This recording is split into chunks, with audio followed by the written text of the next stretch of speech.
Hace unos días se destapó un escándalo que, si fuéramos rigurosos, debería significar la destitución de 6 ministros, concretamente todos los que participaron en reuniones secretas en la casa de Salaquet, un lobista, que básicamente es un señor que se dedica a influir en las políticas públicas en favor de sí mismo o de una empresa que le paga por eso.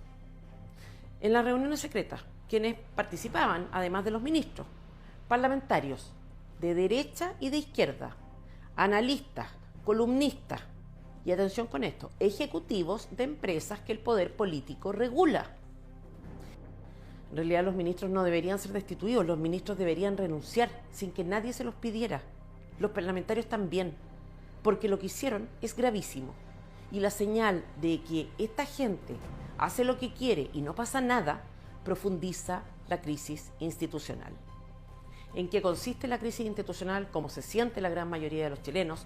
¿Qué hacer para enfrentarla y qué pasará si no lo hacemos? Bienvenidos a este nuevo resumen semanal. El problema de la reunión de ministros del gobierno, parlamentarios de todos los sectores y empresarios, es que hay detalles que nos permiten, en primer lugar, asegurar que todos estaban conscientes de lo que hacían. Pero antes de ir a eso, quiero detenerme en las declaraciones que ha hecho, en primer lugar, Boric. ¿Qué dijo el presidente sobre estas reuniones? Que no ha existido ningún incumplimiento de ley y que los ministros van a seguir dialogando hasta que duela. O sea, no solo le parecen legítimos estos encuentros, sino que incluso estima valioso que ocurran. El uso de este lenguaje pseudo religioso, mesiánico, hay que dialogar hasta que duela, no puede ser más elocuente. Para explicarle al presidente entonces por qué estas cosas no deberían pasar, hay que poner atención en primer lugar al hecho de que estas reuniones fueran secretas. Varios de los asistentes confirmaron que al inicio el propio Salaquet pedía que se mantuvieran en reserva.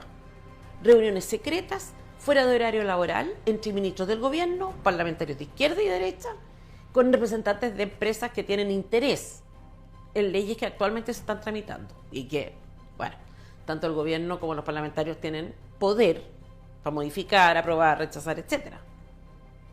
Reuniones secretas y organizadas por una persona que cobra por defender intereses particulares.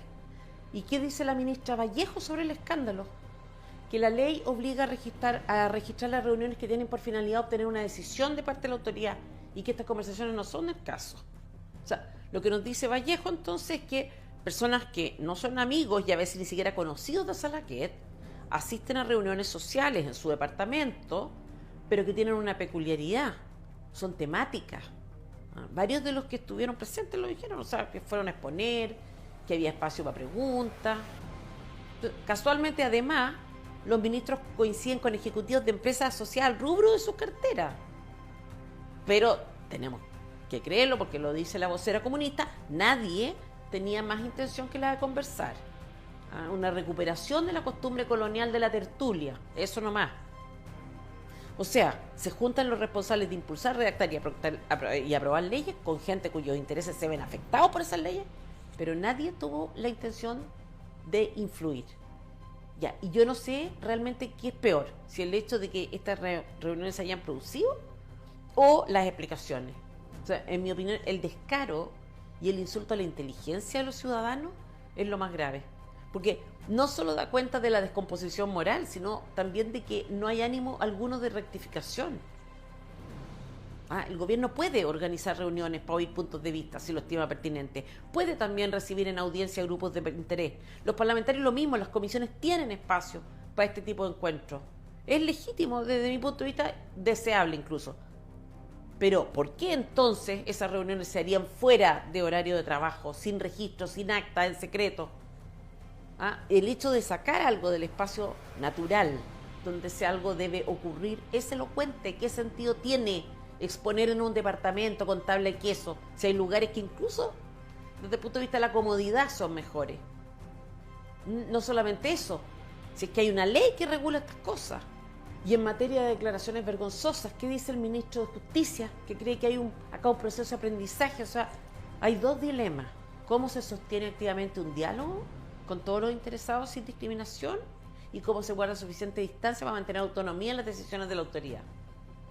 Yo, personalmente no veo acá dos dilemas, lo sumo uno. La cosa es que la respuesta al problema está dada. ¿Sabe dónde, ministro? En una ley.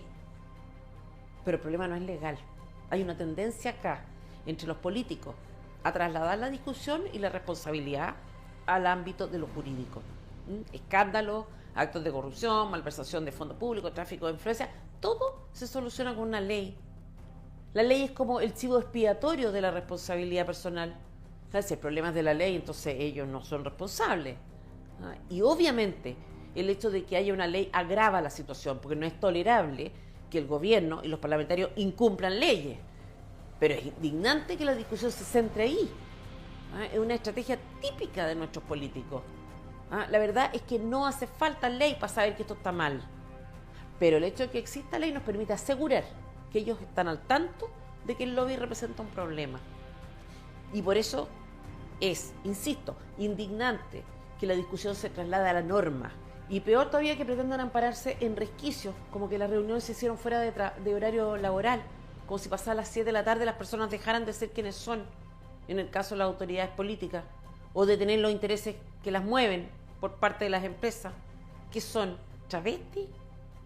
Realmente es indignante entonces que Paulina Bodanovich, senadora y presidente del PS, nos diga que no se plantearon intereses particulares de los asistentes, ni argumentos que pretendieran influir en decisiones o en mi rol de legisladora. ¿Y en calidad de qué estaba usted ahí? ¿De animadora del evento? Indignante también que Guillermo Ramírez nos informe que una charla es una charla, un conversatorio es un conversatorio, un debate es un debate y el lobby es un lobby. Porque resulta que lo que había en común entre los asistentes es justamente la ley que unos hacen y a otros les afecta. Esto es ridículo. ¿Cuándo hay conflicto de interés? ¿Estamos hablando de algo que aparece a determinadas horas o solo en la medida en que hay una petición explícita o el conflicto de interés depende de las intenciones? No, pues. El político no solo debe evitar que intereses particulares se impongan por sobre los del país, pero también debe evitar estar en una posición que despierte dudas en ese sentido.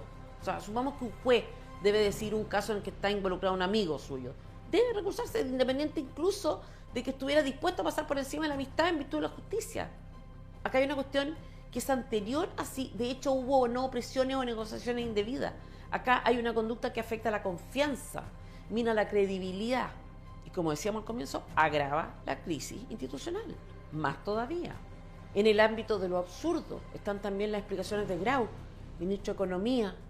Si yo hubiera sabido que en esta reunión, además de la gente de la salmonicultura, iba a haber alguien que junto con tener participación en la salmonicultura también tenía participación en pesca, yo probablemente hubiera decidido no ir o hubiera pedido que esa persona no asistiera. O sea, acá lo que corresponde o no corresponde depende de la fauna marina. Con los salmones no hay problema, con las truchas y las corvinas sí. No, señores, acá hay cosas que no se hacen y me da exactamente lo mismo lo que diga la ley, porque es anterior a la ley. En el colmo del carerrajismo, porque ya no sé qué palabra usar para definir el espectáculo que está dando la ley, Salaqueta ha dicho que, lamentablemente, nuestra sociedad ha estigmatizado el diálogo y la capacidad para llegar a acuerdos. Lo mismo Quintana, algunos han demonizado el diálogo. No, lo que ustedes han hecho es prostituir el sentido de esas palabras, diálogo, consenso, acuerdo, porque así es como llaman al tráfico de influencia. Es sabido, por ejemplo, que cuando un parlamentario no quiere dar su voto para un proyecto de gobierno, lo que hace es pedir a cambio cosas en beneficio de su región, que le puedan garantizar la reelección, por ejemplo.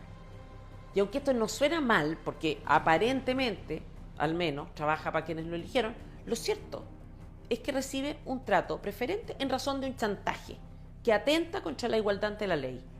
Y por muy frecuente que sea esta práctica, no deja por eso de ser inmoral. Esto es lo que ustedes entienden por negociar o llegar a acuerdos.